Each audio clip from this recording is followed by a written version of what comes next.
भारत सरकार उप मंत्री डेविड मॉरिसन द्वारा समिति के समक्ष भारत के केंद्रीय गृह मंत्री के बारे में व्यक्त किए गए अनर्गल और निराधार संदर्भों को कड़े से कड़ा विरोध करती है।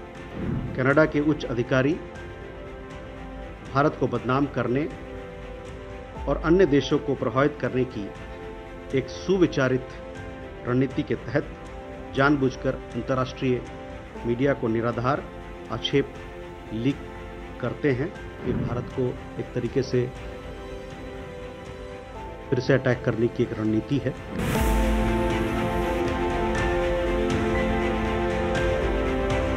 भारत कनाडा के बीच संबंध सुधरने की बजाय लगातार बिगड़ते ही जा रहे हैं। हाल ही में कनाडा ने गृह मंत्री अमित शाह के खिलाफ आधारहीन आरोप लगाए थे, जिसका अब भारत ने जवाब दिया है। विदेश मंत्रालय के प्रवक्ता ने कनाडाई उच्चायोग के प्रतिनिधि को बुलाकर केंद्रीय गृह मंत्री के खिलाफ इस्तेमाल किए गए बेतुके और आधारहीन संदर्भों का कड़ा विरोध किया। हमने कल कनाडा के उच्चायोग यानी दूतावास के प्रतिनिधि को समन किया था। 29 अक्टूबर 2024 को ओटावा में सार्वजनिक सुरक्षा और राष्ट्रीय सुरक्षा पर स्थायी समिति की कार्यवाही के संदर्भ में एक राजनयिक नोट उस प्रतिनिधि को सौंपा गया है।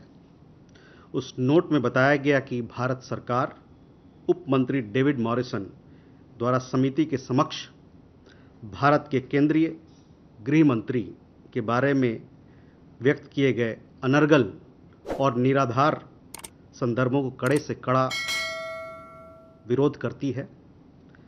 कनाडा के उच्च अधिकारी भारत को बदनाम करने और अन्य देशों को प्रभावित करने की एक सुविचारित रणनीति के तहत जानबूझकर अंतर्राष्ट्रीय मीडिया को निराधार आक्षेप लीक करते हैं। यह रहस्योद्घाटन उस दृष्टिकोण की ही पुष्टि करता है जो भारत सरकार लंबे समय से वर्तमान कनाडा सरकार के राजनीतिक एजेंडा और उसके व्यवहार के तौर तरीके के बारे में रखती रही है। इस तरह की गैर जिम्मेदाराना कार्रवाइयों से द्विपक्षीय संबंधों पर गंभीर परिणाम होंगे।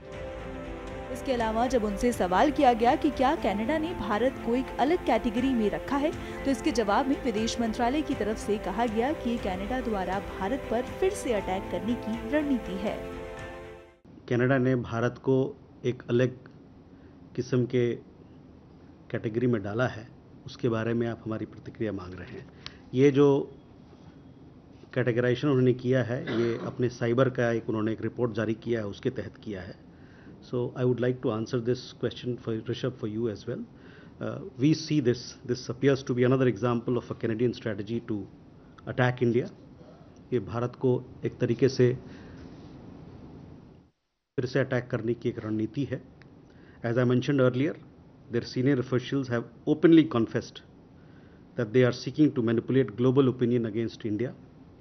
As on other occasions, imputations are made without any evidence.